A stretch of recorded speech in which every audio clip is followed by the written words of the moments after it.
Bang Deo, bagaimana nih Bang menanggapi terkait kemarin demo yang Dan hari ini. dan hari ini seperti apa Bang? Ya, demo hari ini agak meningkat karena faktor kemarin ada yang meninggal ya dari pihak ojek online ya, ojol ya. Iya. Namanya apa Kurniawan. Kita nggak tahu apakah ini ikutnya sengaja atau nggak sengaja, tapi yang jelas ini diduga pelakunya adalah Brimob ya. Korbannya adalah pihak swasta ya. Nah, berkemungkinan ini adalah eksiden atau kecelakaan yang sengaja atau tidaknya kita belum tahu, tapi yang jelas pada dasarnya polisi itu menjalankan tugas negara. Banyak kemungkinan bisa jadi mereka bekerja melanggar protap, bisa jadi mereka bekerja kemudian mengalami kelelahan atau kepanikan sehingga mereka akhirnya melakukan tindakan yang kemudian melanggar hukum, diduga melanggar hukum. Jadi itu tadi, itu persoalannya. Jadi kalau kita lihat sih mungkin mereka panik ya, sehingga mereka membawakan atau sopirnya melanjutkan kendaraan karena terlalu banyak massa, atau ada perintah menghalau, kemudian mereka menghalau aja yang bertindakan tanpa melihat di depan ada manusia, ada orang yang berdiri atau yang jatuh gitu. Jadi banyak hal yang mungkin masih harus di-clearkan atau diverifikasi melalui saja mereka. Tapi kalau secara hukum sendiri gimana, itu hukumnya sama seperti masyarakat atau beda karena dia anggota gitu Bang? Tentunya karena kelalaiannya menyebabkan kematian orang lain. Kan itu tidak disebutkan entah anggota entah apa ya, karena kelalaiannya. Cuman kan kalau mereka sedang menjalankan perintah jabatan atau perintah tugas, tentu mereka akan diberikan hak. Cuman jangan sampai mengakibatkan pelanggaran hak asasi manusia kan gitu. Nah, ini termasuk bagian dari pelanggaran. Apakah nanti tergantung nanti pihak ankumnya kemudian melaporkan, atau ada masyarakat yang melaporkan karena kelalaiannya atau karena kesengajaan menyebabkan kematian orang lain, kan kita tunggu aja. Kalau ada laporan, baik laporan tipe A maupun tipe B, ya kalau ada itu dijalankan. Kalau ada masyarakatnya nggak puas, bahwasanya ini dilihat sebenarnya ini kesengajaan, ya dilaporkan sebagai supaya suatu laporan pidana. Tadi kan sudah dirilis ya Bang, ada 7 orang di Mabes Polri sendiri, tapi dijelaskan bahwa sampai saat ini statusnya itu belum tersangka. Ya, tentunya ini harus makanya verifikasi jelas ya, siapa berbuat apa, bagaimana mereka melakukan tindakan, kemudian apakah mereka lalai, apakah sengaja, itu dulu. Di atasnya lalai atau sengaja, apakah ada perintah atasan gitu. Jadi itu yang kemudian harus didetailkan, ditanyakan secara detail.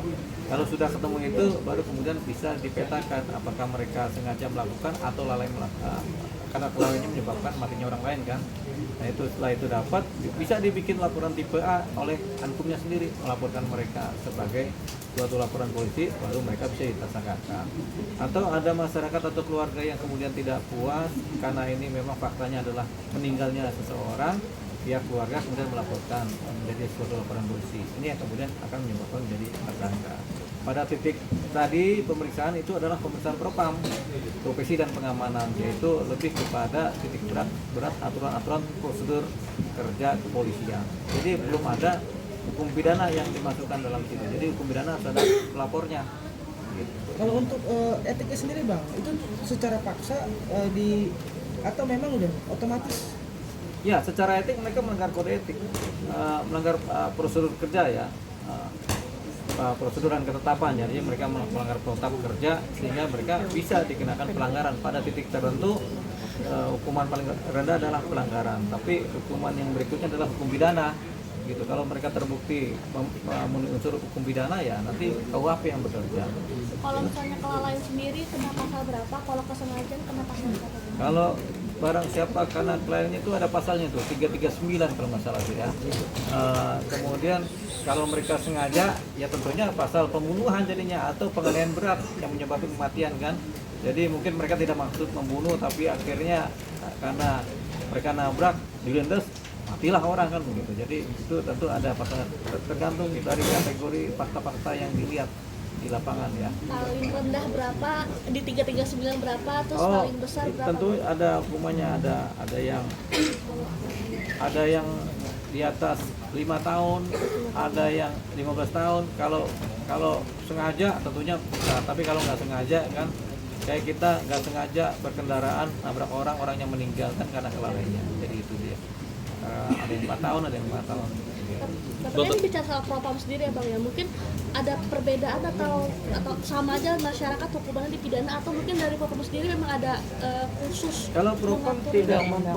persoalan pidana, dia lebih kepada profesi dan pengamanan.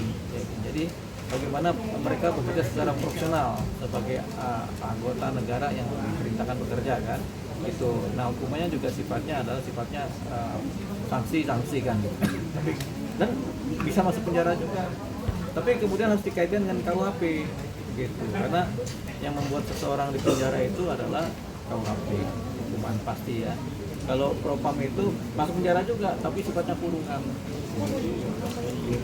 Bang, tapi ini kan kalau dari biasanya kan ini kan mobil untuk Atlantis ya, untuk pengurai huru hara itu kan biasanya itu dapat perintah bang, dia tidak bisa sembarangan untuk bisa menjalankan untuk Iya, memang ini seperti itu bang. mobil pengurai ini kan hanya untuk menggertak yang membuka jalan kan.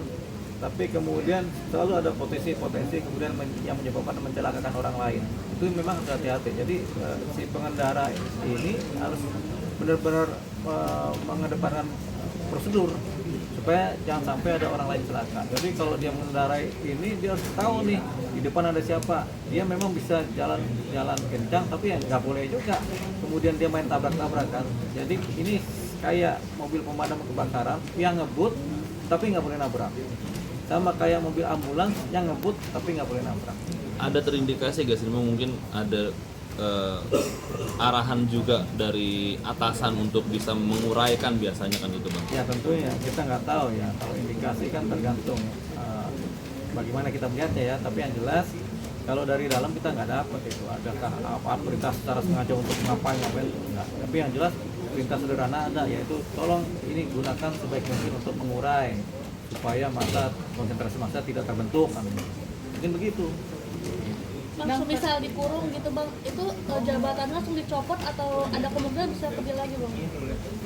Kasus Sambo itu orang dari copot juga bisa kerja lagi. Itu contohnya dia. Berarti penegasan ya bang, walaupun saat ini statusnya terduga pelanggar, tapi kalau misalnya ada yang memperkarakan hukumnya sendiri bisa jadi TSK juga ya bang? Bisa jadi dong kayak gitu. Berarti harus ada yang melaporkan? Iya, laporan ini bisa laporan tipe A, laporan dari polisi sendiri, bisa juga dari masyarakat, dari keluarga atau siapapun juga yang ini kan kasus yang delik pidana murni jadinya kan, begitu.